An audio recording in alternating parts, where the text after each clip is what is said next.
Assalamualaikum warahmatullahi wabarakatuh. Perkenalkan, nama saya Cantrika Dian Imera. Saya dari kelas 11-2. Hari ini saya akan membahas tentang ikatan kimia sebagai penilaian remedial kimia saya. Nah, judulnya adalah ikatan kimia. Teman-teman tahu nggak sih apa itu ikatan kimia? Ikatan kimia adalah sebuah teori yang dikemukakan oleh Gilbert and Lewis. Ia merupakan seorang profesor fisika dan kimia dari Amerika Serikat. Nah, ikatan kimia sendiri itu adalah sebuah gaya yang mengikat dua atom atau lebih dalam pembentukan senyawa kimia. Tujuannya adalah agar atom tetap terikat dalam senyawa baru yang telah diproduksi dan juga untuk kestabilan unsur. Nah, ternyata ikatan kimia tuh ada beberapa jenis. Jenis-jenis ikatan kimia yang pertama tuh ada ikatan ionik, yang kedua ada ikatan kovalen, yang ketiga ada atom logam, dan yang keempat ada ikatan kovalen koordinasi.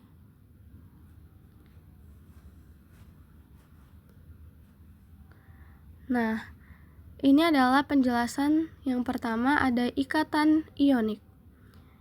Ikatan ionik terjadi ketika ion positif dan negatif atau gaya listrik Coulomb pada setiap atomnya tuh membentuk sebuah ikatan kimia.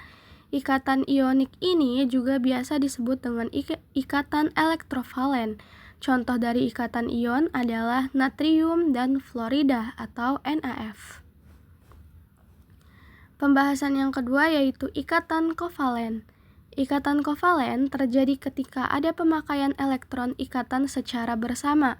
Ketika ikatan kovalen terjadi, maka kedua atom yang berikatan tersebut akan tertarik pada pasangan elektron yang sama. Nah, contoh dari ikatan kovalen tuh yang terjadi pada atom H2. Pembahasan yang ketiga ada yang namanya atom logam. Atom logam memiliki elektron valensi yang relatif kosong. Hal itu dikarenakan jumlah atomnya yang sedikit, sehingga terjadi perpindahan elektron antara satu atom ke atom yang lain. Kemungkinan untuk berpindah tersebut sangat besar, sehingga elektron valensinya berbaur hingga menyerupai awan elektron yang membungkus ion positif di dalam atom. Ikatan yang terjadi tersebut membuat logam ketika ditempa hanya akan mengalami pergeseran pada atom-atom penyusunnya. Tapi ikatannya tetap ya. Contoh ikatan logam adalah magnesium atau Mg. Nah, pembahasan yang keempat nih tentang ikatan kovalen koordinasi. Ikatan kovalen koordinasi merupakan ikatan yang terjadi karena adanya pemakaian elektron secara bersama. Namun, elektron yang digunakan secara bersama-sama hanya berasal dari salah satu atom.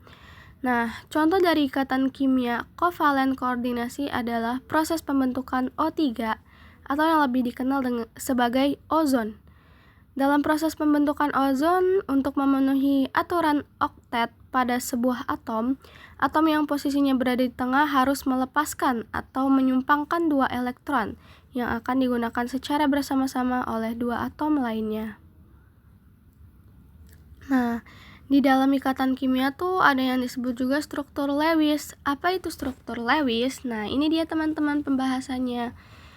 Struktur Lewis adalah suatu pola atau diagram yang menggambarkan jumlah elektron valensi dari atom-atom yang akan membentuk ikatan kimia. Struktur Lewis tuh biasa dikenal juga dengan rumus titik elektron. Gambar struktur Lewis merupakan upaya mengetahui peranan elektron valensi saat membentuk ikatan. Rumus ini tuh menggunakan tanda atom yang dikelilingi tanda titik, silang, atau bulatan kecil untuk menggambarkan jumlah elektron valensi atom yang berikatan. Nah, teman-teman bisa lihat, ini contoh dari struktur Lewis. Di sini nih senyawanya ada H2O, berarti struktur Lewisnya seperti ini, ada titik-titiknya. Lalu ada CO2, ini struktur Lewisnya, dan ada SO2 dan ini struktur Lewisnya. Nah, di sini saya akan membahas dari contoh soal ikatan kimia yang pertama. Yang pertama tuh soalnya ada atom unsur 19K akan menjadi stabil dengan kecenderungan titik-titik. Nah, ini jawabannya ya teman-teman. Tadi kan yang ditanya atom unsur 19K. Berarti ini pakai konfigurasi elektron dulu. Nah, kita tulis 19K sama dengan ini pakai yang namanya kulit. Jadi cara ngitungnya begini. Kita taruh 2.8.8.1. Kenapa gitu? Karena kalau ditambahin 2 tambah 8 10, 10 tambah 8 18 ditambah 1 jadi 19. Jadi sudah pas 19K ya. Nah, atom unsur 19K menjadi stabil dengan kecenderungan melepaskan sebuah elektron terluar sehingga membentuk ion K+. Dengan kata lain, ion K+ memiliki konfigurasi elektron 2881 yang sudah mencapai kestabilan sesuai dengan konfigurasi elektron gas mulia. Jadi tuh biar stabil tuh berarti konfigurasi elektronnya jawabannya adalah 2881 gitu ya teman-teman. Di sini saya akan membahas contoh soal yang kedua. Ini soalnya ya. Atom 12A dan atom 9B akan membentuk senyawa yang titik-titik. Nah, ini adalah jawabannya. Konfigurasi elektron dari masing-masing unsur serta kecenderungan untuk menjadi ion agar tercapai keadaan oktet atau stabil. Tadi kan yang ditanya 12A dan 9B. Jadi kita pakai konfigurasi elektron dulu ya teman-teman. Yang pertama ada 12A, berarti 282 isinya. 8 tambah 2, 10. 10 tambah 2, 12. Jadi udah pas ya. Terus 2 ini melepas 2 elektron terluar sehingga menjadi ion A2+. Nah, yang kedua tuh ada 9B. Berarti kita tulis 9B sama dengan 2 sama 7. Karena 7 tambah 2 atau 2 tambah 7 tuh sama dengan 9. Jadi menangkap 1 elektron sehingga menjadi ion B-. Nah, ion A2+ merupakan kation logam, sedangkan ion B- adalah anion non-logam, sehingga kedua ion akan berikatan membentuk senyawa yang berikatan ion atau ionik. Sesuai dengan aturan penanaman yakini muatan diletakkan secara bersilangan, maka rumus kimianya adalah AB2. Gitu ya teman-teman. Nah, di sini ada contoh soal terakhir, yaitu contoh soal yang ketiga ya teman-teman. Ini soalnya, unsur natrium atau Na memiliki nomor atom 11, sedangkan unsur klor atau Cl memiliki nomor atom 17. Berapa banyak atom natrium yang dibutuhkan untuk membentuk ikatan ion dengan atom klor? Nah, jawabannya seperti ini teman-teman. Mula-mula tuh kita harus mengkonfigurasikan unsur natrium dan klor. Nah, tadi kan dibilang natrium tuh 11 dan klor itu 17. Berarti kita harus pakai konfigurasi elektronnya dulu. Kita cari mengkonfigurasi unsur natrium. Berarti kita cari pakai cara ini. 11Na sama dengan 1S pangkat 2, 2S pangkat 2, 2P pangkat 6, 3S pangkat 1. Sama aja kan? Jadi 2 tambah 2 4, 4 tambah 6 10, 6 tambah 1 11. Terus kalau 17Cl kita sama caranya kayak gini sampai hasilnya 17.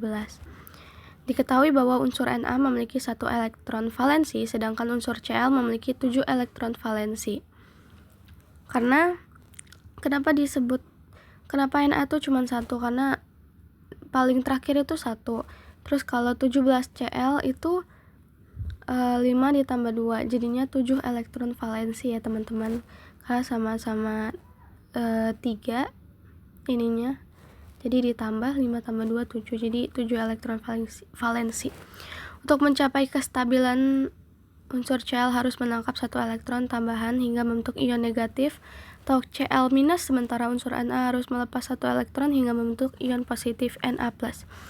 Nah, ikatannya seperti ini ya, Na+ tambah Cl-, jadi sama dengan NaCl. Jadi hanya 1 atom natrium yang dibutuhkan untuk membentuk ikatan ion dengan 1 atom klor. Itu jawabannya ya teman-teman. Terima kasih. Mungkin itu saja yang dapat saya bahas. Kurang lebihnya mohon maaf. Wassalamualaikum warahmatullahi wabarakatuh.